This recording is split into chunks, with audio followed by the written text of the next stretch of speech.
Assalamualaikum warahmatullahi wabarakatuh. Gimana kabar antum hari ini? Alhamdulillah luar biasa, Allahu Akbar ya. Alhamdulillah pada kesempatan hari ini kita masih diberikan umur panjang, sehat badan, kemudian kita bisa tetap menjalankan kegiatan atau aktivitas kita sehari-hari walaupun aktivitasnya di rumah.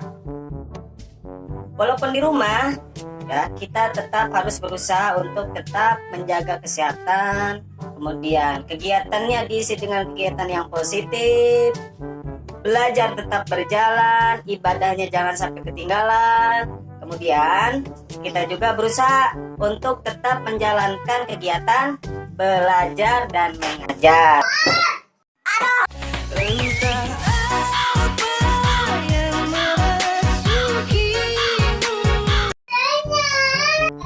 Nonton aja dulu, nanti kita lihat pocong ya.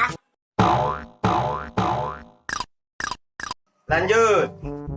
Walaupun keadaan kita sedang dalam kondisi seperti ini ya, yaitu sedang adanya virus corona, namun kita tetap berusaha di rumah untuk menjalankan aktivitas yang baik, yaitu belajar, ibadah dan lain sebagainya.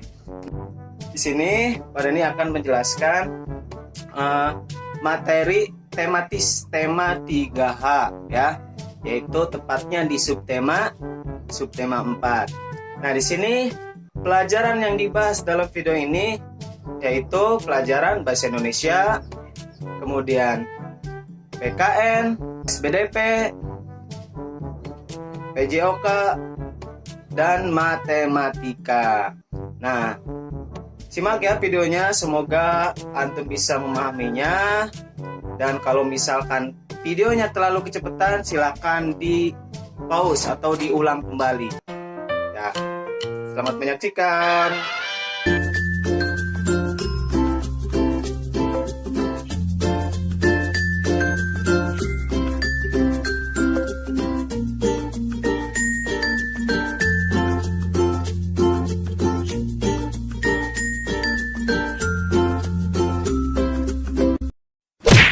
Baik, bismillahirrahmanirrahim. Pada materi pelajaran bahasa Indonesia ini Pak Denny akan menjelaskan tentang arah mata angin. Apa sih arah mata angin itu? Arah mata angin adalah panduan untuk menentukan posisi tertentu atau sering disebut dengan titik kompas. Bukan yang ini, tapi yang ini ya. Kompas, antum pasti sudah tahu. Dan ini gambar contohnya orang yang sedang menggunakan kompas ya. Bisa digunakan di jalan juga. Lanjut. Arah mata angin itu terdiri dari 8 arah. Yang pertama T timur, yang kedua TG tenggara, yang ketiga S selatan, yang keempat BD barat daya, yang kelima B barat, yang keenam BL barat laut, yang ketujuh U utara, yang kedelapan TL atau timur laut. Nah, ini dihafal ya.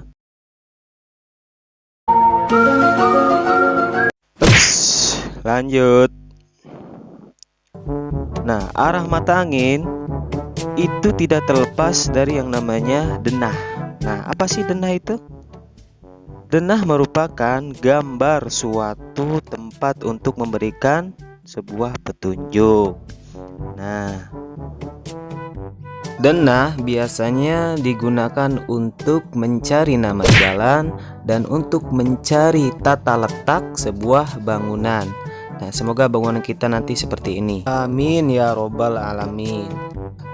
Dan ini gambar denah bangunan ya. Di buku antum juga sebenarnya ada, tinggal dilihat aja. Kemudian ini ada denah jalan atau kita sering sebut maps. Dan sekarang kita sudah sampai kepada inti materi, yaitu pemanfaatan arah mata angin dalam denah. Nah, sekarang Pak Denny akan contohkan. Di sini ada denah ya. Kemudian kita timbulkan arah mata anginnya. Di dalam denah ini terdapat masjid, rumah Rio, kantor pos, dan rumah sakit Corona. Kemudian muncul sebuah pertanyaan, di arah manakah masjid jika dilihat dari rumah Rio? Nah, antum lihat rumah Rio di mana? Ayo, dan masjid ada di mana? Untuk menjawab pertanyaan tersebut, Bayangkan antum sedang berada di rumahnya Rio dan membawa sebuah arah mata angin. Kemudian lihat huruf S jarumnya ya. S itu adalah selatan. Jarum ini tepat mengarah ke arah masjid. Sesuai dengan arah mata angin tadi, di arah manakah masjid jika dilihat dari rumah Rio? Jawabannya adalah masjid berada di arah selatan. gimana, mudah kan? Nah, cara yang tadi juga bisa antum terapkan di pertanyaan-pertanyaan yang lainnya. Silakan antum bisa latihan mengerjakan soal yang telah ada di buku. Selamat mengerjakan, semangat.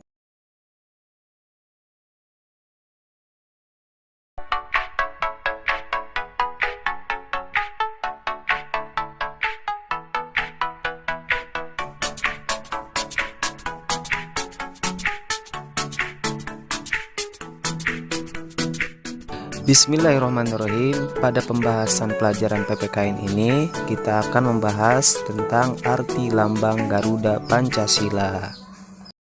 Allah Subhanahu wa Ta'ala telah menganugerahkan kita semua, yaitu raga, nyawa, dan hati yang selalu menyebut kalimat La ilaha illallah Muhammadur Rasulullah.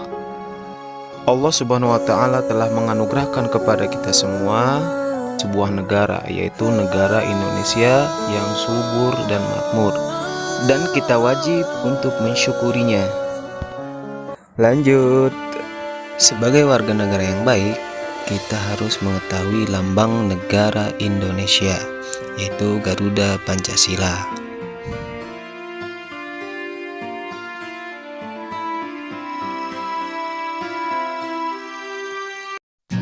Di gambar Garuda ini kita lihat di dadanya itu ada 5 lambang ya. Lambang yang pertama yaitu lambang bintang, artinya yaitu ketuhanan yang maha esa. Yang kedua, lambang rantai, artinya kemanusiaan yang adil dan beradab. Yang ketiga yaitu lambang pohon beringin, menyimbolkan persatuan Indonesia. Dan yang keempat itu ada lambang banteng, bukan kambing ya, ini banteng, menyimbolkan kerakyatan yang dipimpin oleh hikmat kebijaksanaan dalam permusyawaratan perwakilan. Nah, yang terakhir yaitu lambang kapas dan padi, itu menyimbolkan keadilan sosial bagi seluruh rakyat Indonesia. Nah, bagaimana? Sekarang sudah tahu kan? Yang belum tahu semoga bisa tahu, dan yang sudah tahu menjadi tambah ingat. Ya, dan yang belum tahu nih silakan dihafal supaya nanti antum ketika ada pertanyaan bisa menjawabnya. Selain 5 lambang ini mempunyai arti, 5 lambang ini juga mempunyai maksud tertentu yang sering kita alami setiap hari. Nah, sebagai warga negara yang baik, kita sebisa mungkin berupaya untuk mengamalkan semua ajaran agama Islam dan mengamalkan maksud daripada 5 falsafah ini. Belum pada menjelaskan lebih lanjut, silakan yang ngantuk cuci muka dulu. Abang kerja? Yang sedang tidur, ayo bangun, jangan tidur mulu.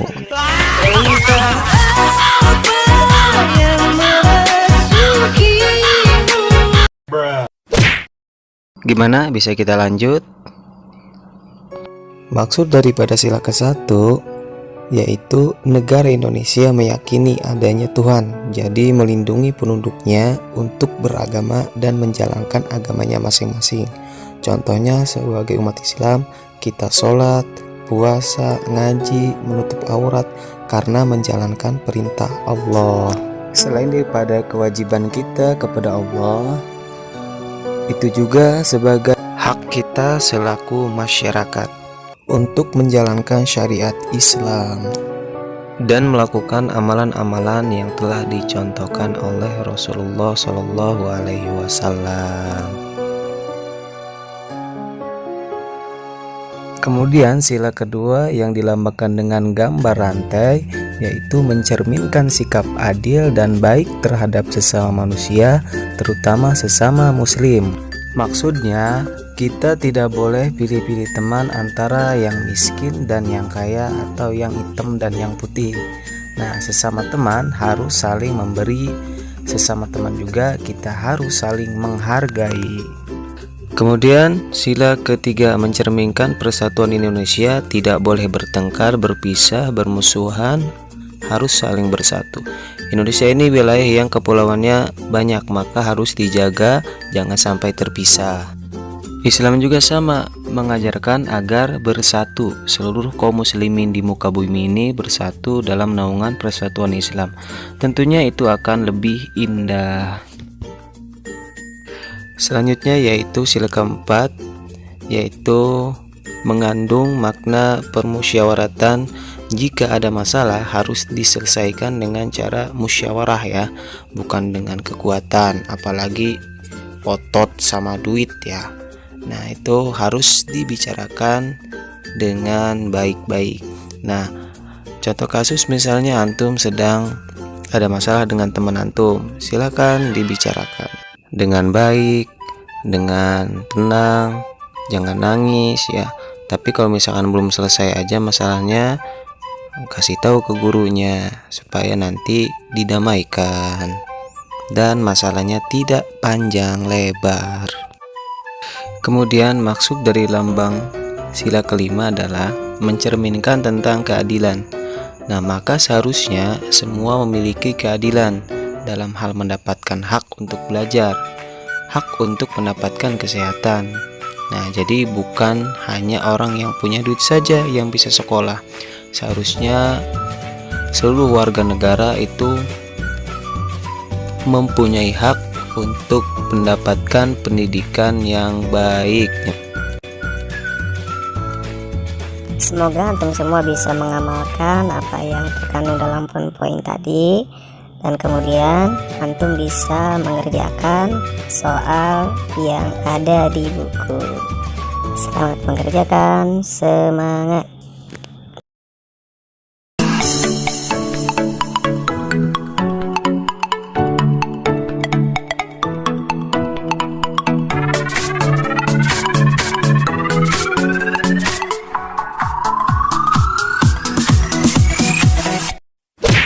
Bismillahirrahmanirrahim. Pada pelajaran matematika ini, Pak Denny akan menjelaskan mengenai data, diagram, dan menggunakan diagram untuk sebuah data.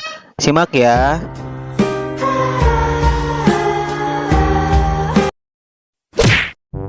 Baik, untuk yang pertama, Pak Denny akan menjelaskan tentang apa sih itu data.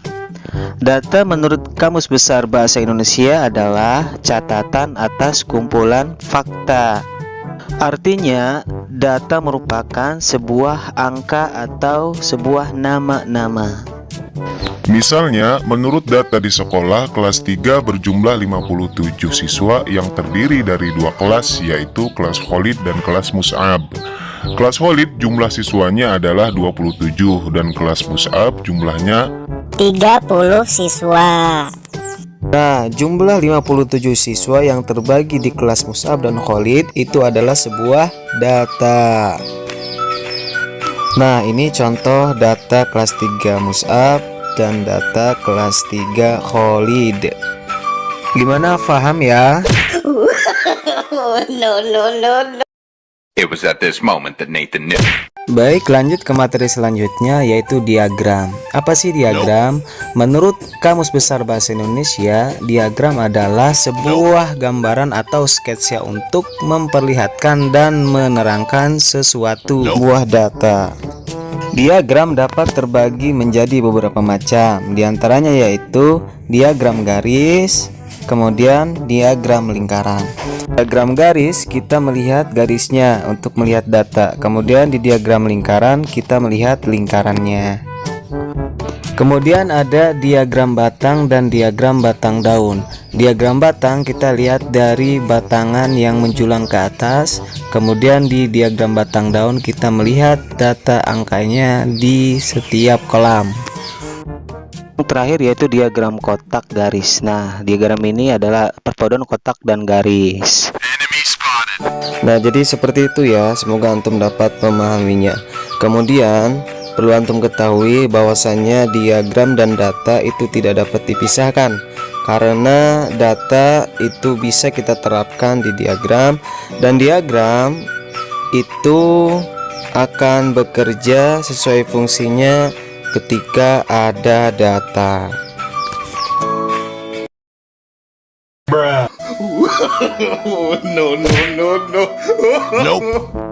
Lanjut ke materi terakhir, yaitu menggunakan diagram untuk sebuah data atau membaca data yang ada di diagram. Nah, di sini Pak Dene akan menyediakan data kelas 3. Ini berupa data absen dan ini berupa data catatannya. Bisa antum lihat ya.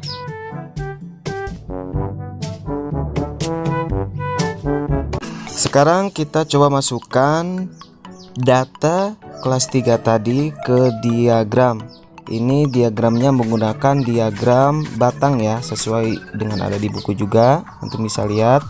Nah, diagram batang ini ada mempunyai 3 warna ya. Yang pertama yang menjulang ke atas tuh, warna biru, yaitu menerangkan tentang jumlah kelas 3. Warna merah menerangkan jumlah ikhwan. Yang warna hijau jumlah akhwatnya. Nah, silakan dilihat dulu. Lanjut ya, di bawah sini ada kelas Khalid. Nah, batang biru, merah dan hijau yang pertama itu adalah data kelas Khalid. Dan di bawah sini juga ada kelas Mus'ab, batang biru, merah dan hijau yang kedua itu adalah data kelas Mus'ab. Nah, bisa dilihat sama antum. Nah, kemudian di sebelah kiri di sini ada rentetan urutan angka ya. Nah, angka di sini fungsinya untuk menunjukkan data yang dari sini. Sekarang kita coba samakan. Kita ambil data dari kelas Mus'ab. Kelas Mus'ab jumlah siswanya adalah 30, ikhwannya 22. Ayo, pas nggak dengan garisnya? Dan akhwatnya ada 8. Gimana samakan data yang dari diagram dan data yang dari data tulisan? Silakan dilihat dengan seksama supaya jelas dan mengerti. Kalau sudah mengerti, mari kita coba dengan soal berikut ini. Help me. Contoh soal yang pertama, dari diagram di samping, kelas berapakah yang jumlah ikhwannya paling sedikit? Ya, berapa? Kita lihat di diagram, jumlahnya adalah kelas Khalid. Soal yang kedua, berapakah jumlah ikhwan kelas Mus'ab? Lihat data di samping, diagramnya jumlahnya adalah 22. Betul. Sekarang soal yang ketiga, menurut diagram di samping, berapakah jumlah akhwat kelas Mus'ab dan Khalid? Yo, jumlahnya adalah 16. Betul sekali.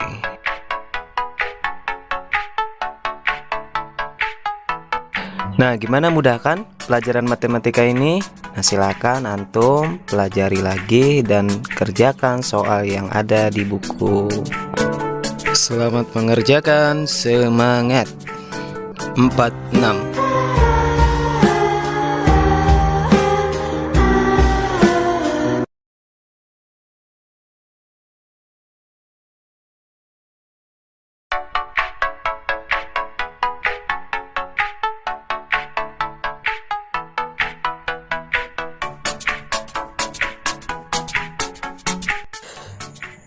Bismillahirrahmanirrahim. Pada materi SBDP ini kita akan membahas tentang teknik potong, teknik lipat, dan teknik sambung. Surprise!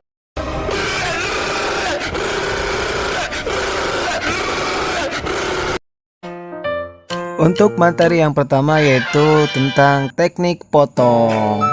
Nah, teknik potong adalah teknik dengan cara memotong atau memisahkan bahan menjadi dua bagian. Bahan kerajinan yang biasanya dipotong yaitu kardus, origami, kain panel, atau kayu.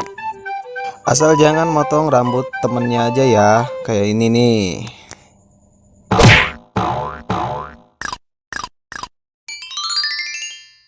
Lanjut, alat yang biasa digunakan untuk teknik memotong ialah gunting, cutter, pisau kecil.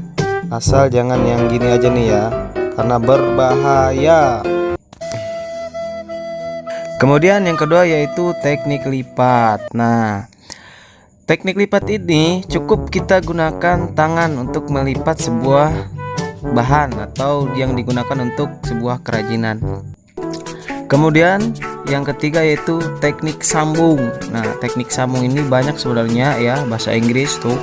Cuma yang kita biasa praktekkan adalah yaitu dengan kardus, dengan menempelnya pakai lem ataupun dengan lem tembak ataupun dengan paku. Nah, seperti ini tutorial di videonya. Silakan saksikan.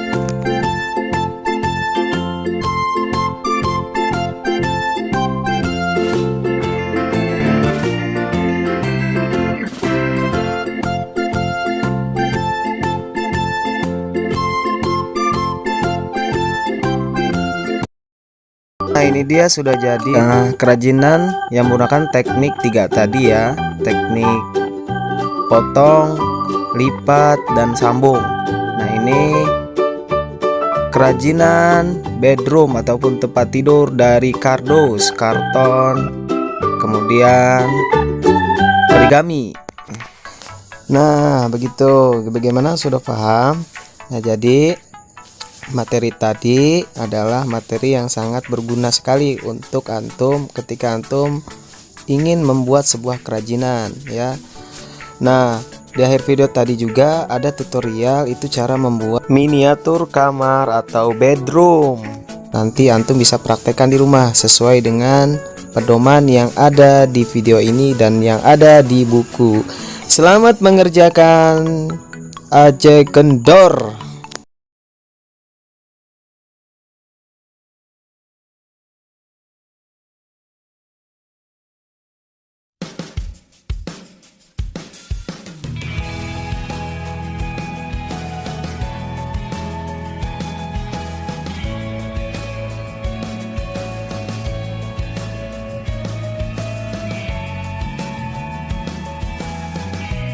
Bismillahirrahmanirrahim. Pada pembahasan PJOK ini kita akan membahas tentang fungsi keseimbangan kelenturan tubuh, kelincahan, ketahanan tubuh untuk pengembangan kebugaran jasmani.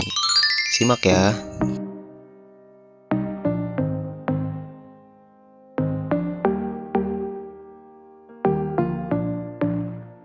Setiap saat, setiap waktu, keringat basahi tubuh. Aktivitas yang menggunakan gerak tubuh sangat baik untuk membantu meningkatkan kebugaran jasmani kita, baik itu dalam bekerja, beraktivitas di rumah, nyuci piring, nyapu, ya itu sangat baik untuk tubuh kita.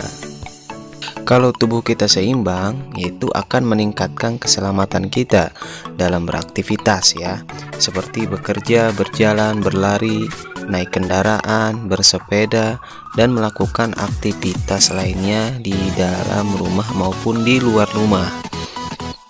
Dengan demikian, kita harus berusaha untuk menjaga keseimbangan tubuh kita, terutama dalam gerak kita, karena itu sangat penting sekali. Sekarang, olahraga apa sih yang cocok untuk melatih keseimbangan? Yaitu banyak ya, tapi diantaranya itu yoga ya, kemudian taekwondo. Nah ini sering yang Ikhwan nih. Tadi kita membahas tentang keseimbangan. Nah sekarang kita membahas tentang kelenturan tubuh. Nah kelenturan itu fungsinya untuk memudahkan tubuh dalam bergerak atau tidak kaku ya. Kalau kaku nanti bahaya. Nah ini contoh simulasi gambar yang kaku atau kram ya. Nah kayak robot juga kram kalau berjalan nih, lihat. Ini juga tuh kram tuh. Ini kram. Nah biar nggak kram kayak tadi, nah latihan apa sih yang cocok untuk melatih kelenturan otot dan tubuh? Yaitu latihannya adalah senam dan gerakan pemanasan. Nah makanya antum ketika olahraga itu kan mau pelajaran PJOK, mau praktek sering disuruh pemanasan dulu ya. Nah itu harus antum ikuti supaya nanti tidak kram ataupun tidak kaku ototnya. Lanjut ya, sekarang kita membahas tentang kelincahan dalam bergerak. Kelincahan merupakan kemampuan untuk mengubah arah secara cepat tanpa menimbulkan gangguan pada keseimbangan. Fungsinya yaitu untuk mempermudah dan mempercepat gerakan tubuh. Latihan yang cocok untuk melatih kelincahan tubuh adalah itu lari zigzag ya, ke kanan ke kiri nyamping itu larinya, tapi sambil ke depan ya. Kemudian gerakan jongkok berdiri. Nah itu sering Pak Denny praktekkan ketika mau pelajaran olahraga ya, ada di pemanasan biasanya itu ya. Ini penting. Nah jadi intinya adalah keseimbangan, kelincahan dan kelenturan itu akan sangat berpengaruh terhadap ketahanan tubuh dan untuk mengembangkan kebugaran jasmani kita. Nah oleh karena itu rajin latihan, rajin olahraga, supaya dalam beribadah pun kita bisa menjalankannya dengan khusyuk ya. Baikkan kalau sakit yang akan berdiri ya, tidur aja nggak bisa. Itu sebabnya kita harus rajin berolahraga.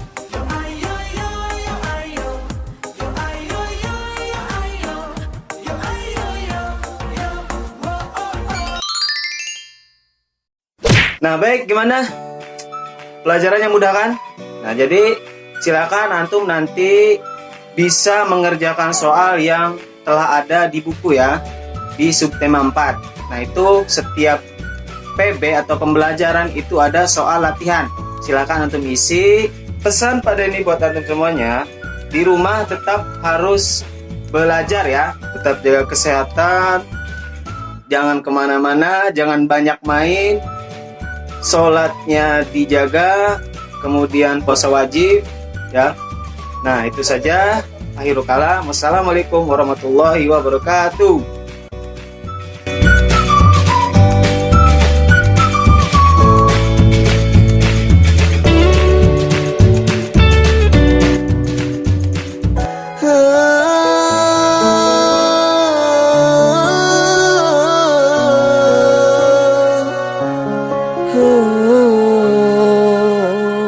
Mulia indah cantik berseri, kulit putih bersih merah di pipimu. Dia Aisyah putri Abu Bakar, istri Rasulullah. Aisyah, romantisnya cintamu dengan Nabi. Dengan baginda kau pernah main lari-lari, selalu bersama hingga ujung nyawa kau di samping Rasulullah. Aisyah, sungguh manis sosira kasih cintamu, bukan persis novel mula benci jadi rindu. Kau istri tercinta, ya Aisyah Humairah. Rasul sayang kasih Rasul cintamu.